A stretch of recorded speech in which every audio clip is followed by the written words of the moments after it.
Hi, I'm Andrea, and today I'll be showing you some elbow and wrist tests. And I'm going to start off with the valgus test.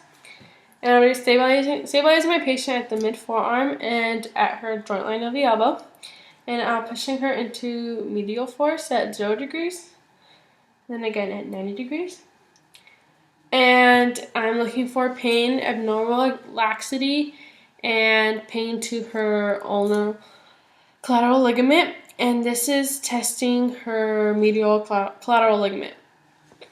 Next is a varus test, and again stabilizing her forearm and holding her at the joint line of her elbow, pushing into lateral force at 0 degrees, then again at 90 degrees. And again, I'm looking for pain, abnormal laxity, and pain to her ulnar collateral ligament, and this is testing her lateral collateral ligament. Next test is wrist flexion test, which I'm going to start in extension, and I want you to push towards the ground. Keep going, don't let me push you up. And I'll grade my patient at 5 because she can resist my force, resist gravity, and have full range of motion. And this is testing the flexor carpi radialis. And the next test is wrist extension, which I'm going to start in flexion and have my stabilizer her forearm and my other hand on the top of her palm. And I'm going to have you push up towards the sky. Keep going. Don't let me push you down. Again, I'll grade my patient at a 5 because she can resist my force, resist gravity, and she has full range of motion. And this is testing the extensor carpi ulnaris. And the next test is the ulnar deviation, which I'm going to have my patient start in radial deviation and stabilizing at her forearm and my palm towards the side of her palm. And I'm going to have you push towards me. Keep going. And don't let me resist against me. And again, I'll grade my patient a 5 because she can resist my force, resist against gravity, and she has full range of motion. And this is testing the flexor carpi ulnaris. The next test is a radial deviation. I'm going to have my patient in ulnar deviation, and again stabilizing at the forearm. I'm going to have you push towards me. Keep going and don't let me resist against me. Again, I'm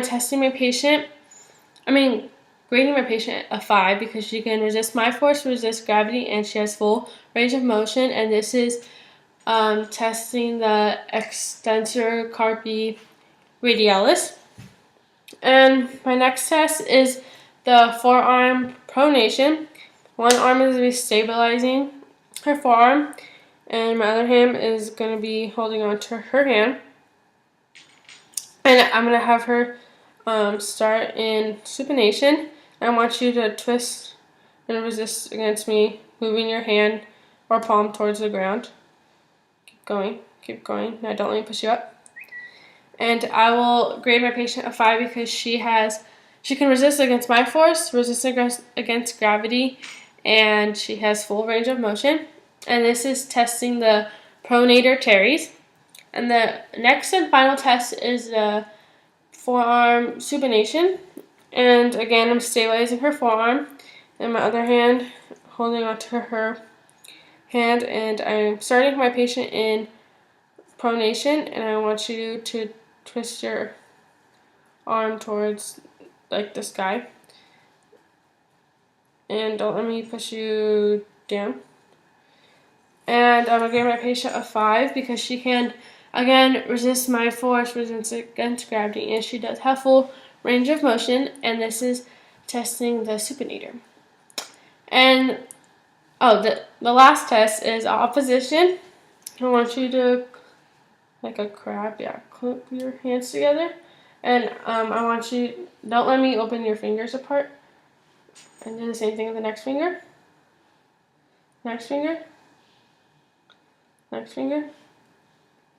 And this is testing her her thumb or her first phalange. That's it. Did you test